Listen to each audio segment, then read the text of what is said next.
Guys, ಏನಪ್ಪ ವಿಚಾರ ಅಂದರೆ ನೋಡಿ, ಖಾಲಿ ಬೋಸಿ ಇಟ್ಕೊಂಡು ಬಂದ್ಬಿಟ್ಟಿದ್ದೀನಿ. ಏನು ಖಾಲಿ ಬೋಸಿನಲ್ಲಿ ಏನು ಮಾಡ್ತಾಯಿದ್ದೀನಿ ಅಂದರೆ ನೋಡಿ, ನಮ್ಮೂರ ಕಡೆ ಮರಿ ಮಾಡೋದಕ್ಕೆ ನಾಟಿ ಕೋಳಿನ ಕಾವಿ ಕೂರಿಸ್ತೀವಿ.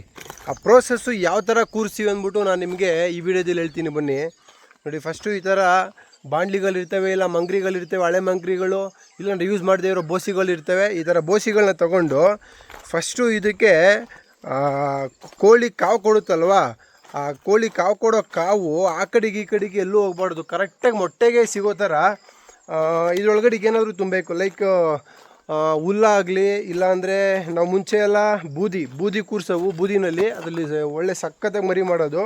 ಬೂದಿನಲ್ಲಿ ಕೂರಿಸಿದ್ರೆ ನೋಡಿ, ಟ್ರೈ ಮಾಡಿ.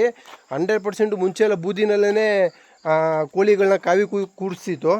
ಸೊ 100% ಯಾವ ಮರಿನೂ ಕೂಡ, ಯಾವ ಮೊಟ್ಟೆನೂ ಕೂಡ ಫೇಲ್ಯೂರ್ ಆಗ್ದಂಗೆ ಅವು ಮರಿ ಮಾಡವು. ಇವಾಗ ಎಲ್ಲ ಮರಳು, ಇಲ್ಲಾಂದರೆ ನೋಡಿ ಎಮ್ಸೆಂಡ್ ಇದೆ ನೋಡಿ, ಅದಕ್ಕೆ ಎಮ್ಸೆಂಡ್ ತುಂಬ್ಕೊಂಬರೋಣ ಅಂತ ಹೇಳಿದ್ದೀನಿ. ನಮ್ಮ ಮಮ್ಮಿ ಕಾವಿ ಕೂರ್ಸೋ ನಾವು ಹೋಗು ಮಣ್ಣು ತುಂಬ್ಕೊಂಬ ಇದಕ್ಕೆ ಬೋಸಿಗೆ ಅಂತ ಅಂದರು. ಬನ್ನಿ, ನಾವು ಯಾವ್ಯಾವ ಥರ ಮೊಟ್ಟೆನ ಇಟ್ಟು ನಾವು ಕೋಳಿನ ಕಾವಿ ಕೂರಿಸಿ ಅಂದ್ಬಿಟ್ಟು ಪ್ರೋಸೆಸ್ನ ನಿಮ್ಗೆ ಹೇಳ್ತೀನಿ ನೋಡಿ. ಇದಕ್ಕೆ ಒಂದು ಅರ್ಧ ಬಾಂಡ್ಲಿಯಷ್ಟು ಮಳ್ಳನ್ನ ತುಂಬ್ಕೊಂಡ್ರೆ, ಅರ್ಧ ಬಾಂಡ್ಲಿ ಎಷ್ಟು ಇರಬೇಕು, ಯಾಕಂದರೆ ಫುಲ್ಲು ತುಂಬ್ಕೊಂಬಿಟ್ರೆ ಅದು ಜಾಸ್ತಿ ಆಗೋಗ್ಬಿಡುತ್ತೆ. ಸೊ ಒಂದು ಅರ್ಧ ಬಾಂಡ್ಲಿ ಎಷ್ಟು ಅಂದರೆ, ಮೊಟ್ಟೆ ಇಟ್ಟರೆ ಕರೆಕ್ಟಾಗಿ ಎಂಡಿಂಗಲ್ಲೇ ಕುತ್ಕೋಬೇಕು. ಆ ಥರ ನೋಡಿ, ಈ ಥರ ನೋಡಿ ಒಂದು ಅರ್ಧ ಬಾಂಡ್ಲಿಯಷ್ಟು ಮಣ್ಣು ತುಂಬ್ಕೋಬೇಕು. ಸೊ ನೀಟಾಗಿ ಮಣ್ಣೆಲ್ಲ ಅಡ್ಕೊಂಡು ಈ ಥರ ಮಾಡ್ಕೋಬೇಕು ಮಣ್ಣ. ಗಾಯ್ಸ್ ನೋಡಿ, ನಮ್ಮ ಮಮ್ಮಿ ಇವಾಗ ನಾಟಿ ಕೋಳಿನ ಕೂರಿಸ್ತೈತೆ ಕಾವಿಗೆ. ಅವೇನಂದರೆ ನೋಡಿ, ಅವರು ಮೊಟ್ಟೆಗಳನ್ನ ಸೆಲೆಕ್ಟ್ ಮಾಡ್ಬೇಕಾದ್ರೆ ಕಡ್ತಿ ಮೊಟ್ಟೆಗಳನ್ನ ತಗೊಳ್ಳಲ್ಲ ಅವರು.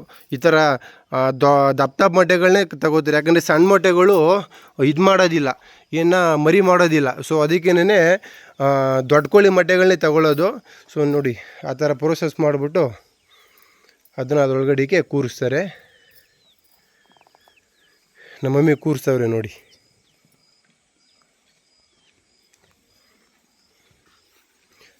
ದೇವ್ರನ್ನೆಲ್ಲ ನೆನೆಸ್ಕೊಂಡು ಯಾವ ಮೊಟ್ಟೆನೂ ಹಾಳಾಗ್ದಂಗೆ ಚೆನ್ನಾಗಿ ಮರಿ ಆಗಲಪ್ಪ ಅಂದ್ಬಿಟ್ಟು ಕೂರಿಸ್ತಾರೆ. ಕಾಲಿಗೆ ಸಾವಿರ್ಬಿಟ್ಟು ಆ ಥರ ಕೂರಿಸ್ತಾರೆ, ದೃಷ್ಟಿ ತೆಗೆದ್ಬಿಟ್ಟು ನೋಡಿ. ಮತ್ತು ಇನ್ನೊಂದು, ಹಳೆ ಮೊಟ್ಟೆಗಳು ಅಷ್ಟೇನೆ, ಹಳೆ ಮೊಟ್ಟೆಗಳೂ ತಗೊಳ್ಳಲ್ಲ. ಪ್ರತಿಯೊಂದು ಮೊಟ್ಟೆನೂ ಹಳ್ಳಾಡಿಸಿ ನೋಡ್ತಾರೆ. ಸೊ ಹಳ್ಳಾಡಿಸಿದಾಗ ಮೊಟ್ಟೆ ಏನಾದರೂ ಹಳ್ಳಾಡ್ತು ಅಂದರೆ ಮೊಟ್ಟೆ ಹಾಳಾಗ್ಬಿಟ್ಟಿರುತ್ತೆ ಅಂದ್ಬಿಟ್ಟು. ಸೊ ಮೊಟ್ಟೆ ಹಳ್ಳಾಡಲಿಲ್ಲ ಅಂದರೆ ಸೊ ಫ್ರೆಶ್ ಮೊಟ್ಟೆ ಇರುತ್ತೆ, ಅದು ಮರಿ ಮಾಡುತ್ತೆ ಅಂದ್ಬಿಟ್ಟು ಗೆಸ್ ಮಾಡ್ತೀವಿ. ಸೊ ಗೆಸ್ ಮಾಡ್ತಾರೆ. ಸೊ ಆ ಥರ ಕಾವಿನ ಕೂರಿಸೋದು ನೋಡಿ. ಕೂರಿಸೈತೆ ನಮ್ಮ ಮಮ್ಮಿ. ಅವ ಎಷ್ಟು ಮೊಟ್ಟೆ ಕೂರಿಸ್ತಾ ಇದೆಯವ?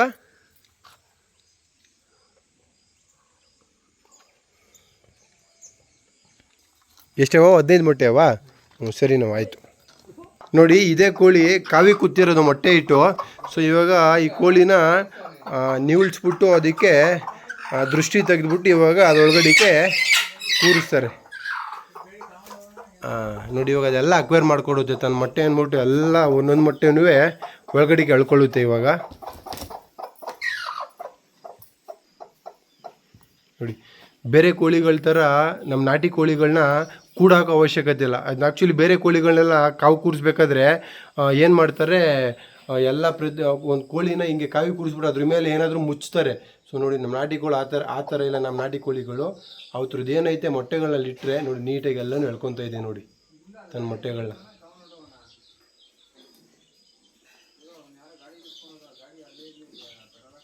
ಏನಾದರೂ ಸೌಂಡ್ ಮಾಡಿದ್ವಿ ಅಂದರೆ ಸೈಲೆಂಟ್ ಆಗಿಬಿಡುತ್ತೆ. ಸೌಂಡ್ ಮಾಡಿಲ್ಲ ಅಂದರೆ ನೋಡಿ, ಎಲ್ಲ ಅದ್ರ ಮೊಟ್ಟೆನ ಅದ್ರ ಮಡ್ಲಿಗೆ ಎಳ್ಕೊಳ್ಳುತ್ತೆ ಹಿಂಗೆ. Thank you.